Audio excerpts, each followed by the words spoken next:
Halo guys, как дела? Nama saya Nika, saya orang Rusia. Saya tinggal dan kuliah di Indonesia selama 1 tahun di kota Surakarta. Indonesia adalah negara yang luar biasanya, dan orang di sana sangat ramah dan baik hati. Saya sangat suka tinggal di Indonesia. Namun, ada beberapa hal yang bisa buat menyulitkan orang asing, terutama pada awalnya. Tanpa basa-basi lagi, ayo mulai. Pertama, baju dan sepatu ukuran terlalu kecil. Seperti yang saya katakan di salah satu video saya, tinggi badan saya 174 cm. Di Rusia ini adalah tinggi rata-rata yang biasa, dan mudah sekali untuk saya beli pakaian ukuran saya atau lebih besar. Tapi di Indonesia saya punya masalah. Bahkan ukuran yang sama sangat berbeda. Misalnya, kalau saya beli sepatu buatin di Eropa, ini ukuran 39 atau 40. Tapi di Indonesia, ukuran 41 ini sering masih terlalu kecil untuk saya. Dan sepatu wanita sangat sempit di Indonesia. Karena itu, kali terakhir saya beli sandal yang untuk cowok dan sangat senang.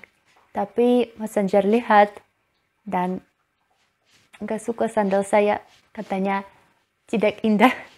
Juga ada misalnya dengan pakaian, kaos atau celana di Indonesia terlalu pendek dan gaun di toko terlihat besar.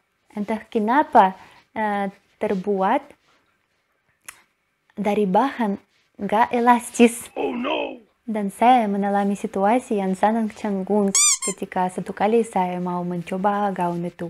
Saya memakainya, lihat ke cermin, wah indah sekali. Tapi saya tidak bisa melepasnya. Gadis penjual datang untuk membantu saya. Saya bahkan harus duduk di lantai dan kami melepasnya dengan susah payah. Situasi itu menjadi di tengah mall. Jadi saya pikir dari luar, ini kelihatan sangat lucu. Kedua, menyeberang jalan. Menyeberang jalan di Indonesia, ini hal yang tidak mudah. Ini hal untuk orang profesional. Mobil tidak memperhatikan penyeberangan pejalan kaki dan lampu lalu lintas. Saya masih ingat hari pertama ketika saya dan teman-teman saya datang ke Surakarta. Kami mencoba selama 15 menit untuk menyeberangkan jalan. Mobil dan sepeda motor selalu pergi terus, dan bahkan ketika warna berubah dari merah ke hijau, mobil dan sepeda motor pergi dari sisi yang lain.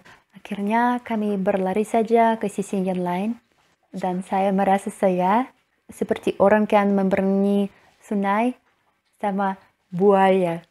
Kemudian saya belajar bagaimana dengan tenang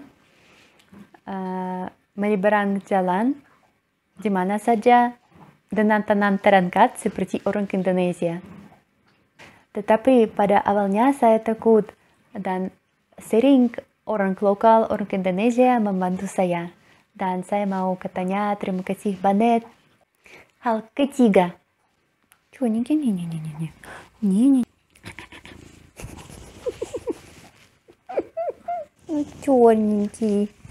Hal ketiga. Sistem bank dan belanja online. Hal ini mungkin lebih untuk orang yang tinggal di kota atau di desa kecil, di mana susah beli semuanya sesuatu yang kamu ingin. Toko online di Indonesia murah sekali dan sama penerimaan yang cepat. Tapi saya sangat terkejut karena saya tidak bisa membeli apa-apa pakai kartu bank saya. Saya coba pakai beberapa toko online, tapi semuanya toko gak bisa pakai kartu yang dibuat di luar Indonesia. Dan pembayaran dengan kode seperti di Alfamart atau Indomart. Ini benar-benar luar biasanya untuk orang asing. Untuk saya ini sedikit susah karena biasanya di Rusia ini saja pakai kartu, langsung kamu punya uang di kartu dan beli online saja, nggak usah pergi ke bank, nggak usah pergi ke toko, beli langsung. Karena itu saya mau buat kartu Indonesia di bank, tetapi nggak bisa. Kenapa? Karena di bank katanya jika Anda mau daftar ke bank harus punya dokumentasi seperti asuransi dari negara Anda. Saya punya, tapi di Rusia jumlah dikit pada angkanya lebih panjang, lebih besar daripada dokumentasi di Indonesia. Karena di Indonesia pakai sistem dari Amerika dan di Rusia ini beda. Ya, jadi saya nggak bisa buat kartu. Tentunya memiliki kartu ini tidak terlalu penting, tapi bisa sangat merepotkan jika Anda tinggal di Indonesia lama. Keempat, scam atau penipu. Sayangnya hal ini terjadi di semuanya negara di dunia, termasuk Rusia. Namun, berada di negara Anda selalu lebih memahami apa yang harus ditakuti dan menghindari menipu. Indonesia adalah negara kedua yang saya kunjungi. Dan selama di Indonesia, saya belajar beberapa pelajaran yang tidak terlalu menyenangkan, tapi berguna. Hal pertama, ini harus bertanya harga sebelum kamu pesan apa-apa.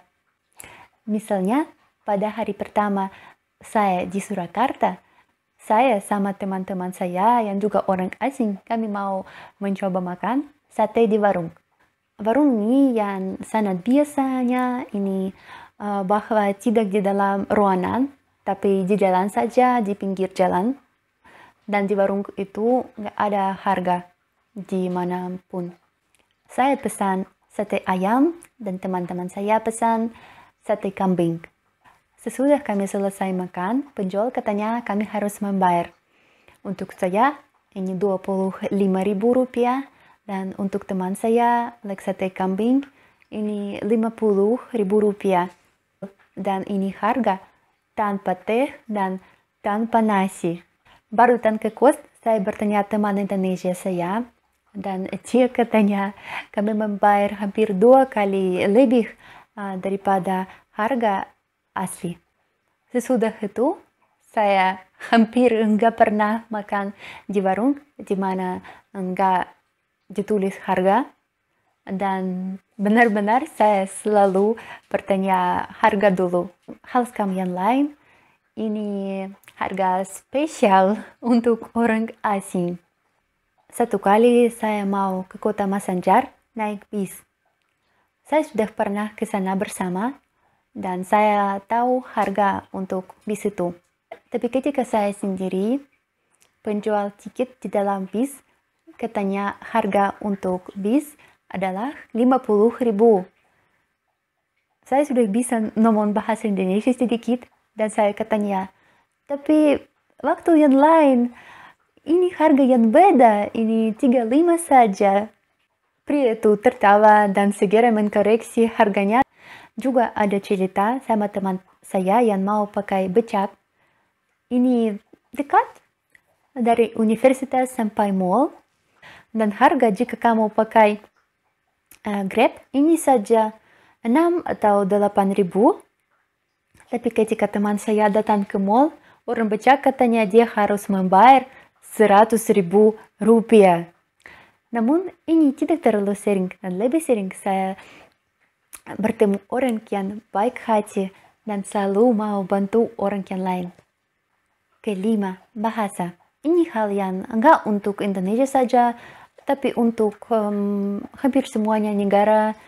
Jika Anda tidak tinggal di Bali atau Jakarta, Yogyakarta, atau tempat wisata, mungkin ini akan susah menemukan orang yang bisa bahasa Inggris. Sering ini bisa bertemu orang yang memahami kamu ketika Anda pakai bahasa Inggris, tapi mungkin nggak bisa balas. Dan juga kadang-kadang bahwa Anda bisa bahasa Indonesia, orang mungkin di tempat itu akan pakai bahasa yang lain, seperti bahasa Jawa, bahasa Sunda, atau bahasa yang lain-lain. Ini tidak masalah orang Indonesia, bukan.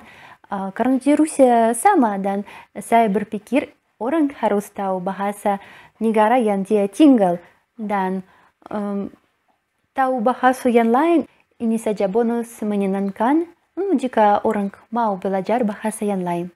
Namun ini adalah pengingat bagi orang asing, bahwa ketika Anda pergi ke negara yang lain, mempelajari setidaknya beberapa frasa dalam bahasa lokal akan sangat membantu.